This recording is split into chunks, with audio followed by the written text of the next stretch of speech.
Hey guys, my name's Troy Hoffman. I'm the founder of Simplurus and the founder of Balancegenics and an executive mentor. What we do every week here is we're creating these things called Fireside Chats. We basically transform this entire space into a studio every week. 4, 3. In the house today we've got Walt Tomolina. Today in the studio we have Ty Cannon. He's also one of the top anti-aging doctors in the country and probably even in the world. And what I want you to see is the opportunity to be exposed to all these different entrepreneurs, all these different people that can share their wisdom and insights, because one idea can change your life today. They want to be part of the outcome, but they don't necessarily want to be part of the process because it's scary. And if they hear you say collision and they're afraid of conflict, I got to go to the restroom. Yeah. I'm out of here. I'm out of here. Yes, they've done that thing. Because this is my new area of growth. Yeah. Like learning to collide well in love and address conflict. There's over 27 different hormones and hormone metabolites that exert a tremendous effect on your body, your mind, your performance, and whether you live or die. You can actually literally like apply something to that. Oh, absolutely. This is what I think and this is what's right, and nothing will change for them because they're not open to change. I'm always open to learning something new and understanding something different. One new concept, one new thing you can take back to your workplace, one new thing you can take back to your company, one new thing you can take back to your family to change the way you think and see and change everything about what you're doing and the actions you're going to take. So I think authenticity is the key, right? Being who you are, being true to who you are, and being consistent with that. I believe in consistency and persistence. We want to help you find, follow, and finish your course of destiny in everything that you're doing in your life right now.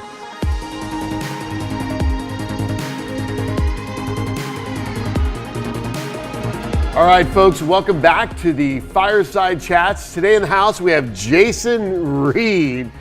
This is amazing to have this guy today.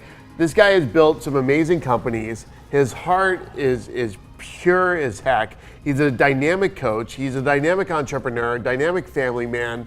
This is the guy that has literally built the epitome of success in life, travels all over the place, has an amazing career, has amazing friendships, and it truly has the balance that everyone keeps seeking in life. He plays guitar, he has an archery range, he has his house out that way in in California. I'm not even sure exactly how to describe it, but he's got like a shooting range, he's got an archery range, they got like a couple pools and a couple like jacuzzis, and it's like a playground for like people to like hang out. He's got a massive office, bigger than this room, that it's like his personal office is upstairs in his house, works out of his house. I mean, you really have built an amazing life, Jason, and I'm grateful that you're here today and would love to hear the story of like how you grew up in Canada or something? I did, but I'm thinking we should just stop right there because I don't think I can actually live up to that introduction. There's no real way I can do that. No, it truly is. Like you've built an amazing life.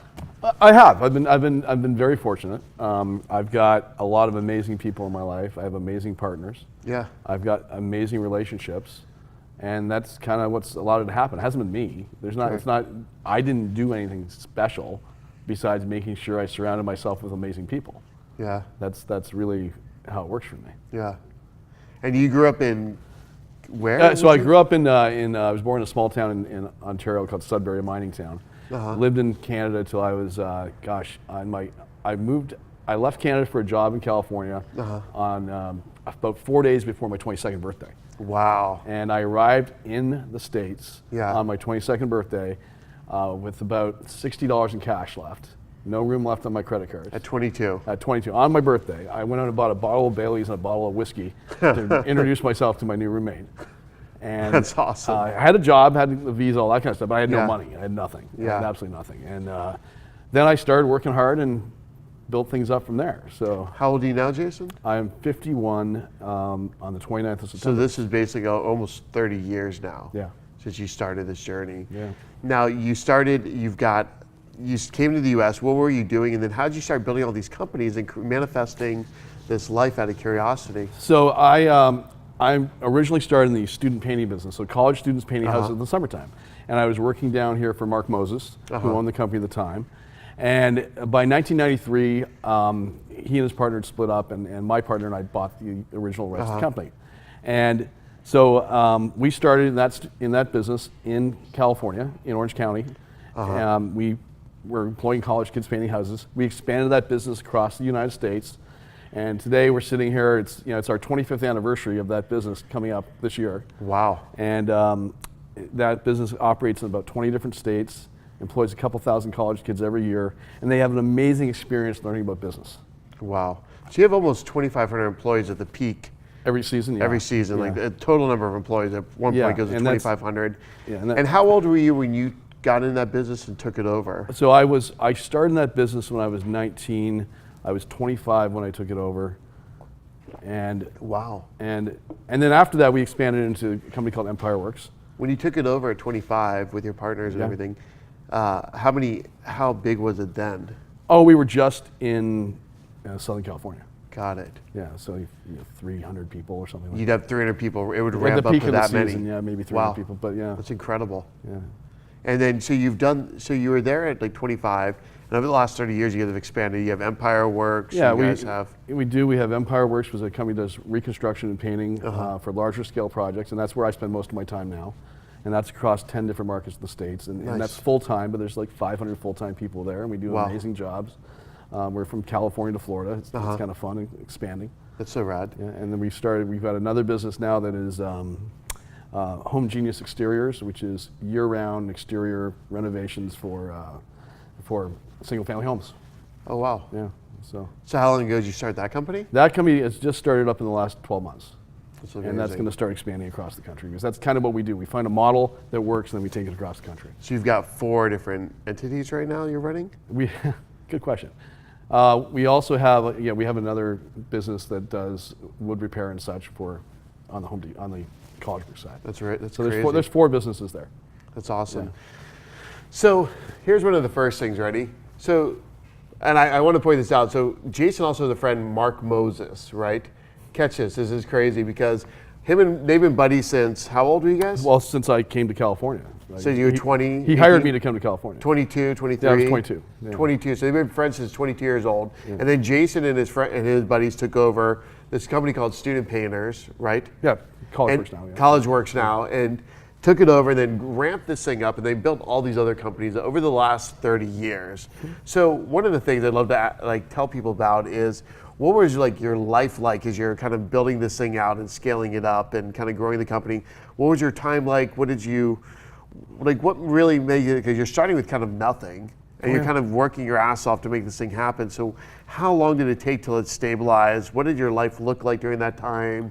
Did you have a girlfriend at that time? When did you get married? How did all that So I kind of expected work? all to stabilize in about 5 years. Because it's not stabilized yet. No, I'm just kidding. Look, You're always working on it. You're always working on it. Yeah. And that's the whole thing, is I think that as an entrepreneur, some people want to or expect it that they're going to be done at some point. Yeah. The craziness is going to end. Well, the craziness never ends. Because It never does end. You know does that. it? You know. No, I mean, that's every how it day, like works. tomorrow, Monday, or whatever, it could be like crazy as heck again. Absolutely. I mean, what you hope is going to change is in those early days where, it's Christmas time and I'm calling around trying to borrow $15,000 to make payroll, to make sure I don't miss payroll for all my people. Correct. Those days are gone, right? I don't have to worry about that. Did that happen? Oh yeah. Really? I mean, we have seasonal business, only making money in the summertime. Yeah. The rest of the year, I'm borrowing money all the time from everybody I can possibly borrow money Keep from. it all together. To keep it all together, right? Wow. And we are as partners never want to bring in any private equity, and we got this far 25 years, and we won't have to bring in any private equity. Wow. Because I'm just not a huge fan. Yeah. Right?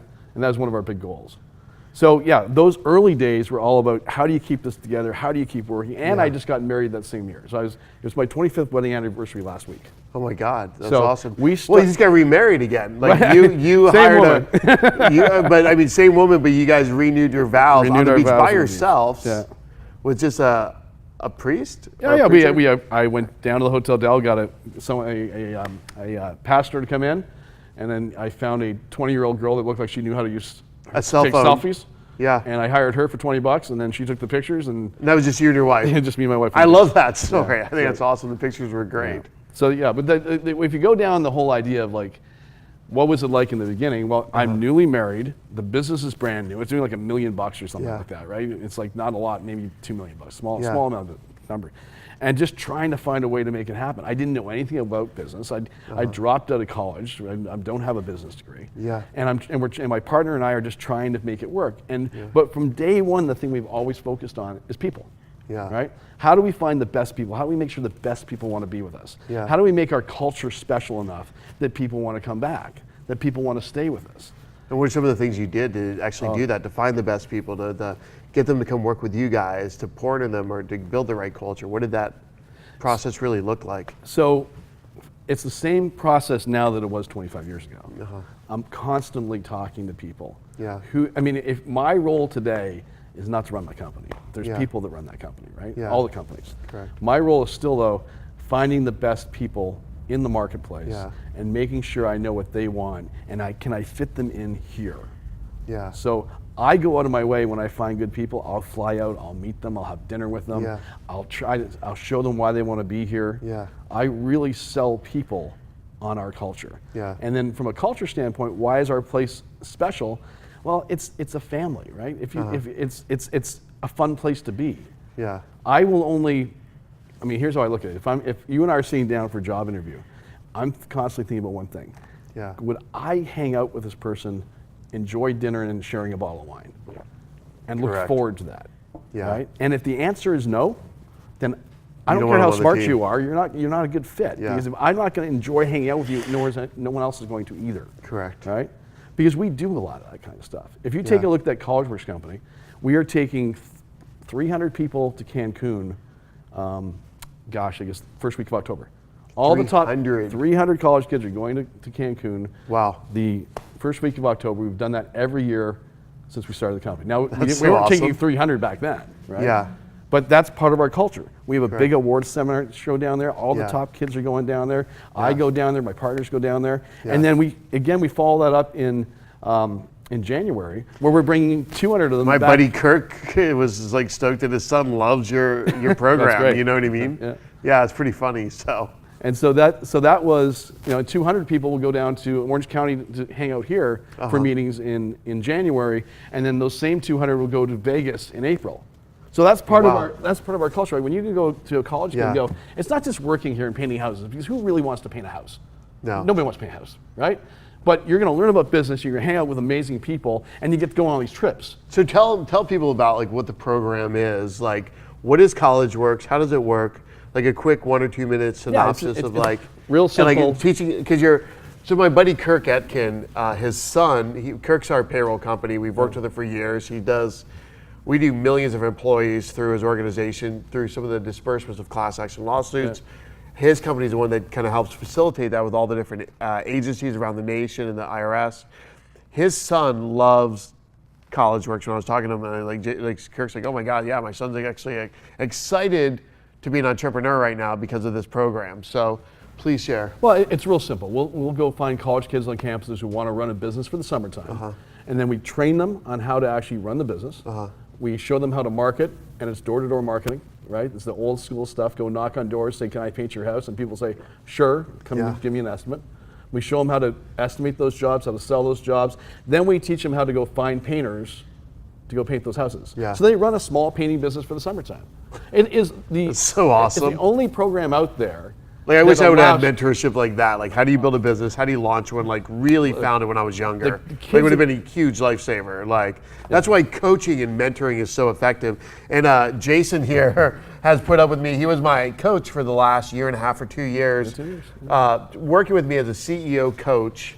Like, cause I was like, I needed to find, and I actually found Jason, catch this, through a guy by the name of Scott Duffy. I was texting around, I was like, I need to find a mentor that had built a larger company than me, had run more employees, with more successful leadership, understand how to structurally build multiple organizations, and how to keep it all running. And so Scott's like, dude, you gotta call this guy Jason Reid. And that's when Jason started, I should just give him Advil and vodka for all the years he's put up with me to lie. I mean, he's like, Trey, I'm never gonna get you to run your own company. We need to get you to start hiring people that can actually run the company for you. I was like, yes, this is the better idea. Like, I'm good at vision, motivation, like inspiration, Hey, like you're doing great. The company's launching doing great. stuff. So The company's doing great, and yeah, so that's Jason put up with me for years. Yeah, I mean it's amazing. So Well, and that's when you get into, how do I spend my life now, right? Because the CollegeWorks company, I love it, but I have very little input these days. My partners run it, right? Correct. So I spend my time at EmpireWorks. I spend my time with the other coaching. stuff. And I coach. I'm a partner at CEO Coaching International. Did you have a coach? Oh, did you have mentors? I have coaches. I have mentors. I've been a Vistage member for 25 years. I've been a YEO, YPO guy for 20 years. Yeah. I reach out. I have coaches all the time. I get input from everybody before I make a decision. And that's the challenge with a lot of people, right?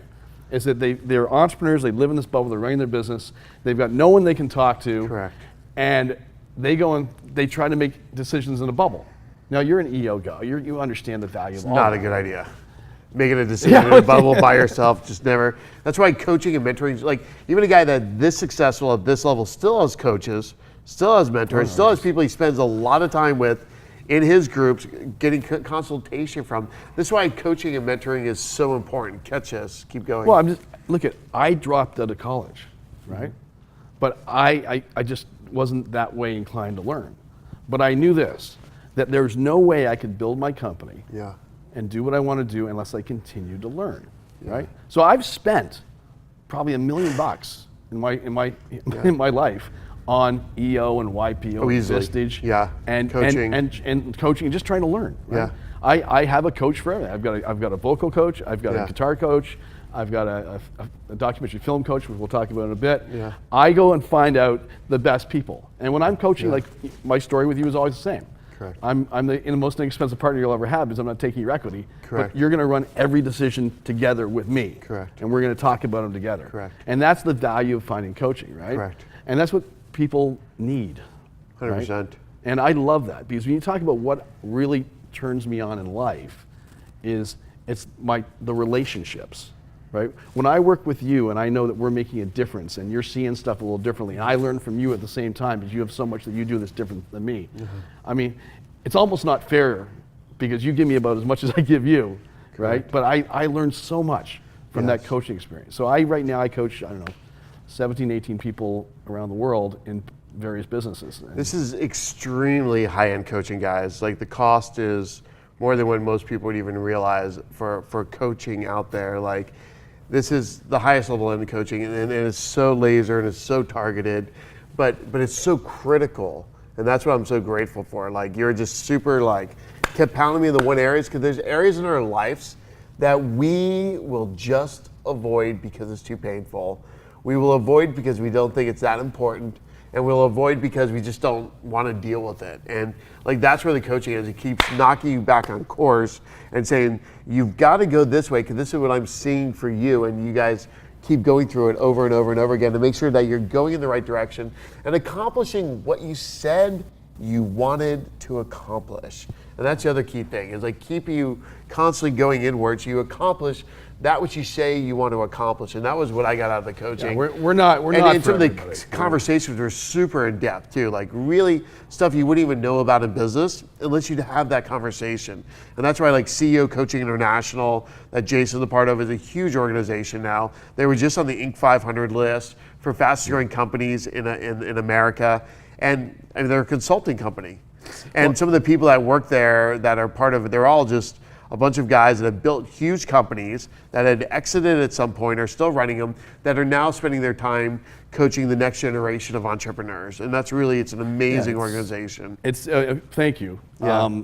It's really a situation, like you said, it's not for everybody, right? The guys who coach with us and the gals who coach with us have all had, $80, $100 million companies or $100 million exits. Yeah. These are not normal, crappy. And they're not, and the coaching isn't coming from, hey, I read this great book and you should follow the process in this book. Correct. And that'll make you a better human being. This is, no, I've done this. Correct. I've been there, done this, and from my experience, it's kind of like EO, YPO. It's experiential. Experiential. Right? You're only speaking from, I'm not going to tell you about stuff. Here's what we did. Here's what I we applied. did when I was Here's there. where my numbers. Here's the exact scenario. Yeah. Here's how this person quit on me.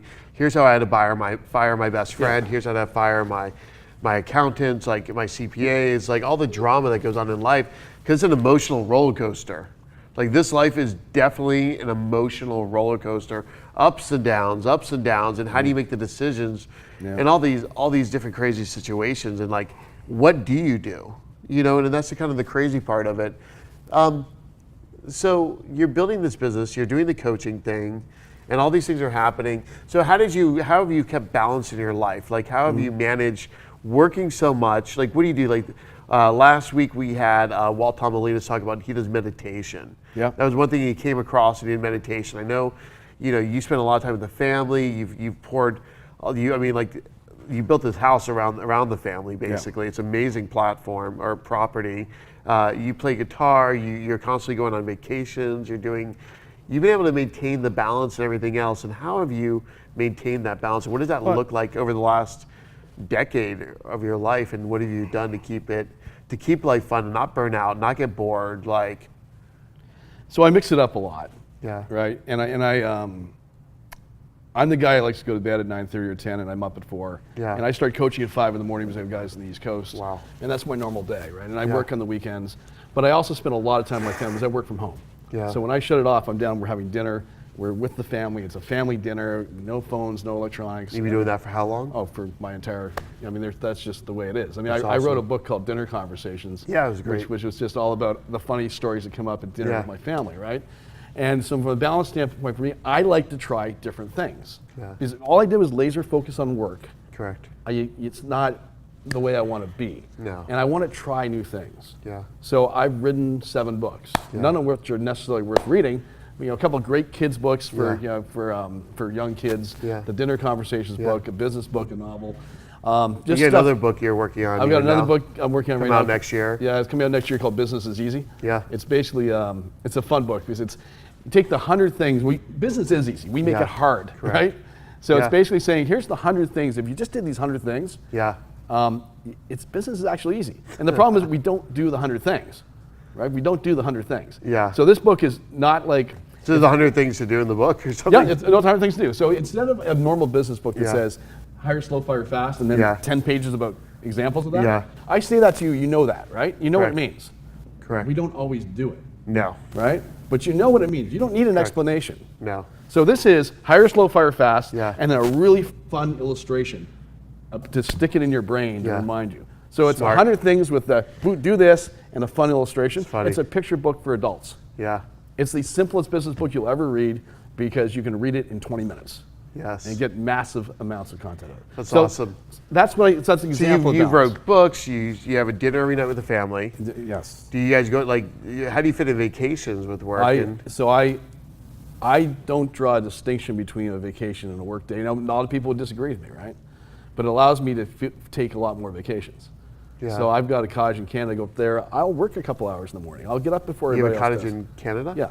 And the whole family would go? No, I take the kids. I mean, Take the kids? my wife. And then Yeah. I will, even when I was in, on my anniversary, my wife will sleep until 9 o'clock because she's on vacation. I'm going to get up at 4 o'clock and I'm going to do my work in the morning and I'm going to spend my time with her. Yeah. But that allows me to take a lot more time. Now, a lot of people would say don't do that. They want to unplug. They want to do it all that way. I'm going, I am happy when You're doing a lot of stuff throughout the year. I mean, I was just Yeah. watching your Facebook over the years. Like, you've done a lot of family stuff. Like, I'm like, does this guy even work? Like, it almost Yeah, like you know what I mean? Because you're constantly like on a boat with your friends, Mark, and you're traveling down to Cancun with the family or something, or but the I'm wife. working. I'm working the entire time. And you know what I mean? It's like, but you're working the entire time, and so you've been able to blend it beautifully. Like it's very masterful, is what I've seen. I look at The family, it's the not for wife, everybody. the connection, like the travel, like all of it. I mean, you know? one of my favorite things is I've taken every kid on a trip individually every year since they were 3 years old. And they get to pick where they, and I heard this at EO speaker 23 years ago, one of my first EO speakers ever, right? Yeah. And he stood up there, I can't remember the company, but he said, look, I'm not here to talk to you about business today. Yeah. I'm here to talk to you about the one thing I think is the most important thing I did in my life with my kids, is every year I took those kids on a trip. They got to choose where they're gonna go anywhere in the world. They had to plan it and we would go do it. And one-on-one, me and my child. Yeah. And he goes, it's so impactful because as entrepreneurs, we're spending so much time working, they're running around, they're with their moms or with their dads, if that's the way it works, and you're not as focused. But when you actually have to be the one in charge and the sole parent for 3 or 4 days and create conversations, you're not with anybody else, you're just you and that child. Correct. And you do that every year. most impactful thing I've ever done with my kids. So Mark said that. I was at a EO conference. Mark said that. And we both do it. Yeah. Literally, I flew home, spent a week with my dad, or a few days, just to go hang out with him. And like literally a few weeks after that, flew home, flew back, he had passed away. I'm sorry. And I would never have had that opportunity that last week of like actually getting some one-on-one time, driving around in the car, just hanging out. He was sick, but like, if it wasn't for Mark telling me that, you know what I mean? And like, definitely one of the most impactful things. My brother even had I told Zach like too, like he was my dad was in North Carolina, go spend time with dad, drive him home. He was sick, like by himself, and and so my brother Zach even had time. And I was just even thinking, my mom texted me this morning actually, and she's like, I want to go to Egypt. And even just hearing you say that, I'm like, I'm gonna go with my mom to Egypt, just the two of us. We've never done a trip ever together. And the last time I was home and hanging out with my mom a couple weeks ago, she's like, she only spent 3 times by herself ever with her father.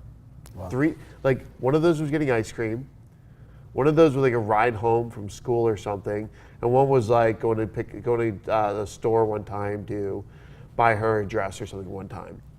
That was it. Yeah. Like that's all she can remember growing up. That's why spending the time with the kids is super invaluable. Like I can think of only a few times with my dad over a lifetime, like we were ever just him and I, you know what I mean? Or just, so this is huge. Like, and maybe you're not the parent, maybe you're the son or daughter. Man, I challenge you, get some one-on-one time with your parents, force them to go do something with you for a couple days. Force them to get out of what they're doing, to go, hey, we're just gonna go get a hotel room, we're gonna go see Chicago together, or whatever. Like, doesn't matter what it is. It's like Zach was super stoked that he got to spend that last time with my dad. I was super stoked that I got to one-on-one time with my dad. And even just hearing that story again, I'm like, I'm gonna go with my mom to Egypt. I just decided that just now, like, screw everybody else, anybody, just her and I, we'll go to Egypt and see the pyramids together. You know, because you never know when they're not gonna be around. And you just experienced this a few months ago, right? Yeah. And I'd love for you to share the story of what happened to you, and I'll share my story too of like, you know, what happened with your son and where you're at now, and if you could just tell the audience and share. And folks, this is probably Jason's first time going online about what we're going to share today, and so please take your time to watch carefully. This is something that can impact your life and your families and many people around you. So, Jason. I was really wondering how you're going to do this transition. It's okay, man. Share what you want, dude. So, all the business stuff is just stuff, all right? It's what I do. I've always been most proud of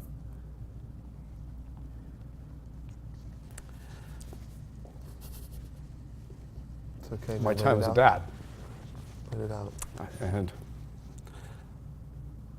in March 21st, my 14-year-old son hung himself, committed suicide, while my wife and I were celebrating her birthday in Mexico.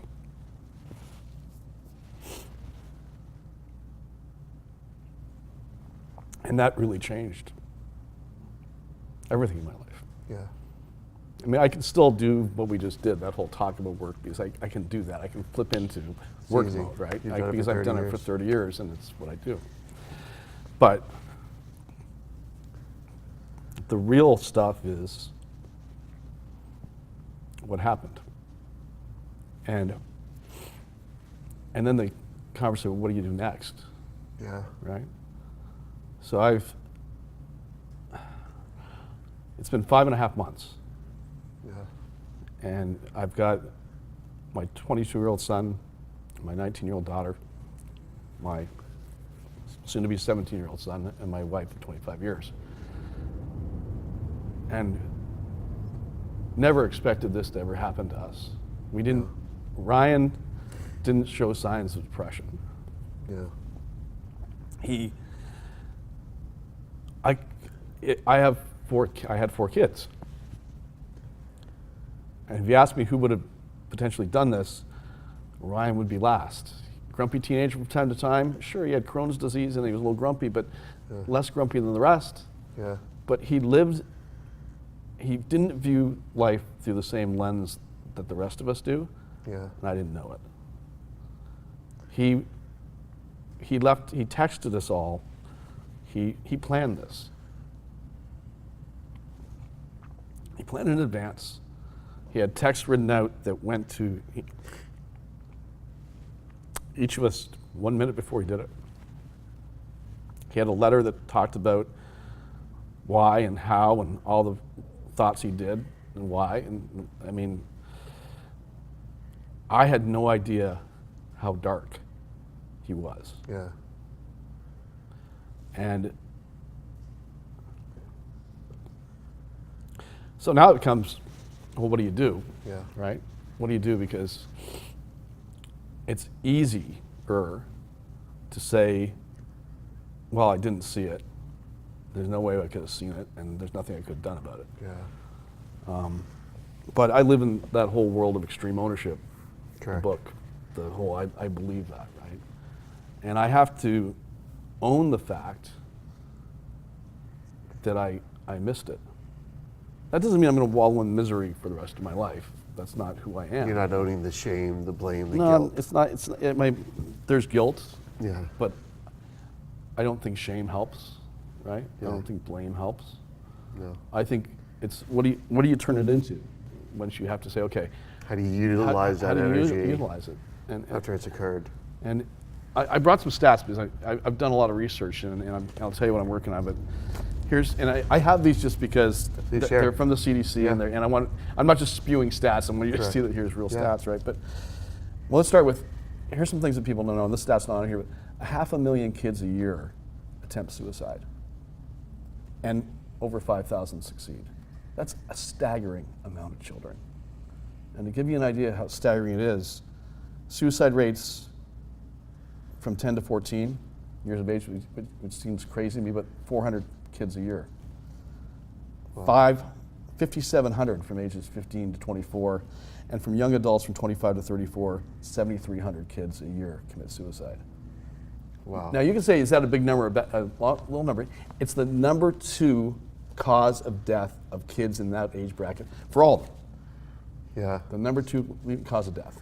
That's amazing. All right. Yeah. Here's just something else, and this is where it gets scary. All right, and it is scary. Here is something from the CDC on kids in 2017. They did a study. The percentage of U.S. high school kids that thought about suicide at some point during 2017. And basically it says the average number, because they do it women and men. By the way, girls, 22% on average have thought about suicide. Boys, closer to 10, average of 17. So you can look at a group of 20 kids, and there's a chance that 3 or 4 of them have thought about suicide in the last year. I didn't know any of this. I knew none of it. Well, I didn't know either, and I've got a lot more stories, like same thing, really close to home with a lot that's happened over the last few years, even, with issues with kids and their cutting, almost trying to commit suicide, but not quite. When I was 17 years old, and this is where, like, one of the guest speakers we had recently had this experience with their parents being broke growing up, and that kind of fueled their life or whatever, right? But when I was 17 years old, I was just like lifeguarding on the beach, senior in high school, partying all the time, living this amazing, great life. And one of my buddies was getting in fights with his family and his parents. And the guy was a rock star on the baseball team, a super high-end guy. The guy's name was Jeff Ruxton. Gets kicked out of his house. I'm like, come live with me. For the next 2.5 months, he literally crashed at my house. We shared the same bedroom. One of us would take the bed or the floor every single night. And I had no idea. He was going through depression. Made me this hat rack even one time. He was in wood shop and made this hat rack, and I still have it today. And I've just kept it. But one day I was out training for lifeguarding or whatever, and all of a sudden I get back to my house, and I show up at my house, and my house is full of all these cars. And I'm like, oh my God, what's going on? Like, why are there so many people here? And like, oh, and I walk in there like, Troy, Jeff committed suicide. He had gone to his parents, same thing planned. When they were not home, used his father's gun, left a note, and had committed suicide. And that day, that moment was like the beginning of changing my life forever. I knew, like, I don't know where he went or what happened, like that impacted that scenario. The tears I've shed for years after that, just a friend, not even being the father of him, like what you're going through. I knew at that moment I was gonna spend the rest of my life pouring into people's lives, help them find their purpose, find their passion, do whatever I could so that they wouldn't have to experience this again, and creating this avenue somehow to help impact these young people's lives, because what Jason experienced is more normal, and what your son experienced is more normal than most of us think. Like, this is a very prevalent thing, the suicide. What's going on here in Harbor Heights? I just heard about another suicides here in local Newport area not too long ago of another child. I mean, like, through a friend of a friend's kid or whatever. And it's just like, this is happening so much. So Jason. Well, I mean, and here's the thing is it's changed, right? If you take a look at here, I mean, just a couple more stats here. Suicide is up 70% amongst teenagers since 2006. In the last 70%. Since 2006, it's gone up 70%. Yeah. And so here's what people don't understand is that, here's another stat for you. There's Instagram, 2011, 2018. Wow. Huge growth, right? You can get Facebook, 1 million users in 2004, 2 billion users in 2018. Yeah. So there is a definite correlation between the rise in suicide and the rise in social media. Well, I mean, people are so judgmental now. People expect themselves to be so perfect now. I mean, like, we're comparing ourselves to lives. Like, I could easily be like, oh, my life sucks compared to Jason's. Like, and it's, we just see people's highlight reels, not the darkness. People aren't sharing the darkness. Right. They're not sharing this shit. That's why we keep talking about, like, finding coaching, finding mentors, finding people's groups to be a part of, no matter where you're at in life. Just find people that you can connect deeply with, so you actually can share the darkness inside of you, that pit, that shit, whatever the crap, because you don't know a man, you don't know a woman until you know their pit, you know their darkness. And you need people that are going to be present with you enough and sit with you and look at you in the eye and say, man, are you okay? Are you going through this? And find out where someone's really at. And that's where my focus is right now, because here's what's happened. I'm not blaming social media. Ryan wasn't even on social media, right? I'm not blaming social media for the rise in suicides. I'm telling you there's a correlation, there's a definite correlation, all right? Yeah. But here's what I am gonna say is that we parent the same way we parented prior to social media. Because we're parenting the same way our parents parented us, right? We try to think we're gonna be different and better, but we're really kind of the same as our parents. Yeah. So we're not using the skills, we don't have the skills to realize what's happening. If you take a look at prior to 2004, a kid comes home from school and they're a little grumpy, and they go up to their room, you go up, you knock on their door and you say, hey, you have a bad day? And they're, yeah, I had a bad day. And okay, well, if you want to talk, we can talk. And they're like, no, I'm all right. And you shut the door and you leave them alone, and they're probably gonna be okay. But now what happens, they go into their room and they go on Instagram and they go on Facebook and they go on YouTube, and they see everybody's life being different than theirs, and they think if they're already depressed, not all kids, right? But they're already depressed, it gets worse, right? If they're being bullied, there's a study that came out, I don't have that stat with me, but 42% of kids last year said they were bullied on Instagram. Oh, it's all the time. Like, they're the younger generation, like, so people call them fat, you're ugly, like forwarding each other's stuff. I mean, it's like crazy what you're seeing out there. It's one thing for me to look at your life on Facebook and go, Troy's got an amazing life, his life's probably better than mine. I'm a 51-year-old adult. Yeah. I'm going, okay, now I'm not trying to take that there are adults committing suicide too, but I'm focused on teen suicide. Correct. As a teenager, they don't have the ability, their brain doesn't process right. They can't go, that's not what real life is like. They just look at it and go, that's real life, right? And I'm not suggesting that we need to regulate Facebook, because I'm not a regulation guy. No. But we need to change, but the reality is, kids can get on Facebook easier than any other way. They can't buy guns, but suicide kills them more than guns do, right? They'll find a way to. But commit I mean, but suicide. they find a way. My point is being that we as adults, as parents, need to get into their minds. I didn't ask the right questions. Mm-hmm. I was sitting with somebody last night at dinner, and she was telling me about her son, and she was saying, "Well, he's depressed, he's unhappy. I'm really worried about him." So what? Let's go there. Like, if you could talk to the audience today, from your research, from what you've learned over the past 5 months and things that you're experiencing, how do people actually reach out and get to them before they commit suicide? So How do we discover? Because I mean, a lot of the suicides I know, people like you said, had really taken the time to really map this out, and they chose it very clearly, and they were like committed.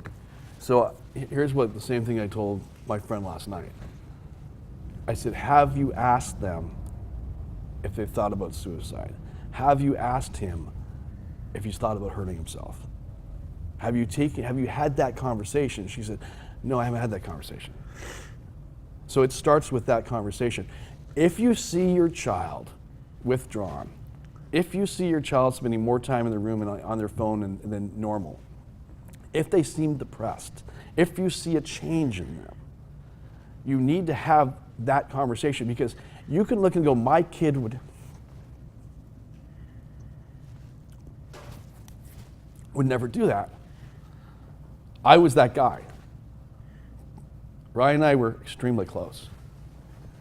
We spent every night after dinner together watching shows. I've seen every superhero action show, TV show ever, because that's what we would do. And then we travel and we do all this stuff together, and we would talk. I never said, Ryan, have you ever thought about hurting yourself? And maybe he would have hid it from me, right? But maybe he would have told me.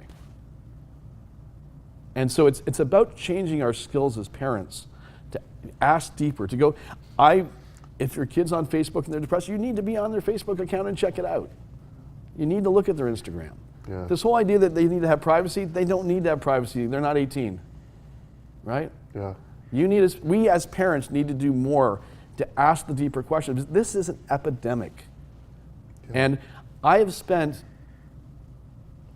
the majority of my life, I believe, changing people's lives and helping them change and making them better. Because I don't count money, I don't care about money, but the more people's lives I change, the better my life gets. Yeah. And I'm focusing now on saving people's lives, because that's more important. Yeah. And so what I'm doing right now is I'm putting together, after Ryan passed, I went through his drawers and I found 2 sticky notes in an empty drawer. One was, it said, here's all my passwords, all my usernames and passwords. And the second note said, tell my story.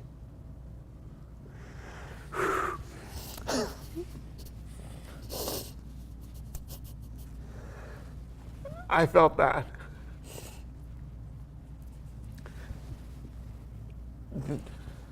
So Jason's putting together a movie right now to tell his son's story right now, and that's what he's been working on. And even in the studio today, we have one of his assistants that's helping out. We have another gentleman in the studio today that's made movies, that's going to be spending some time with Jason as he's focusing on telling his son's story. Because if you just felt that moment right there, that was just like the presence of God, the universe, whatever you want to call it, you just feel it in this place dropping right that second. There's purpose there, there's destiny there, that is definitely. Well, and it's not just Ryan's story. It's the story of teenage suicide, shown through the lens of the people left behind, the families. It's what did you see, what did you not see, what did you wish you had looked at. It's the difference between a kid like Ryan, who didn't show any signs that I should have noticed, but I didn't notice, to a kid who's being bullied, and what did you see, what did you not see, to a kid who's feeling like the kid in Newport Beach who felt all the pressure down on him. It's that story. I want this to be the film that everybody watches, because it's not about saying to these kids, don't commit suicide because here's how your parents are going to be, because you can't guilt someone into not committing. That's a horrible thing to do. What it is saying, if I can reach the parents and they can look at this and go, That's my kid. I need to have a deeper conversation. That's what this is really all about. And that's what I'm focusing my time on right now. So if there's anything else you want to leave the audience with today, if you wanted to share with them, what would your final thoughts be?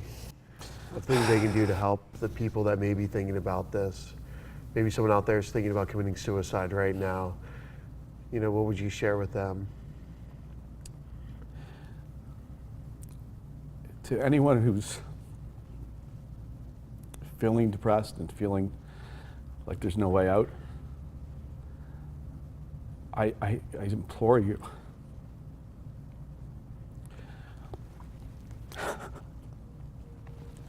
to start the conversation. Go to your mom. Go to your dad, your brother, your sister, your friend, and tell them how you feel. Because there's a way out. It doesn't have to end the way it did for my son. If you talk about it, it gets better. You feel like if you talk about it now, it doesn't get better, it does get better. And if you're a parent and you're worried about your kids, or you're worried about your friends, start the conversation, please.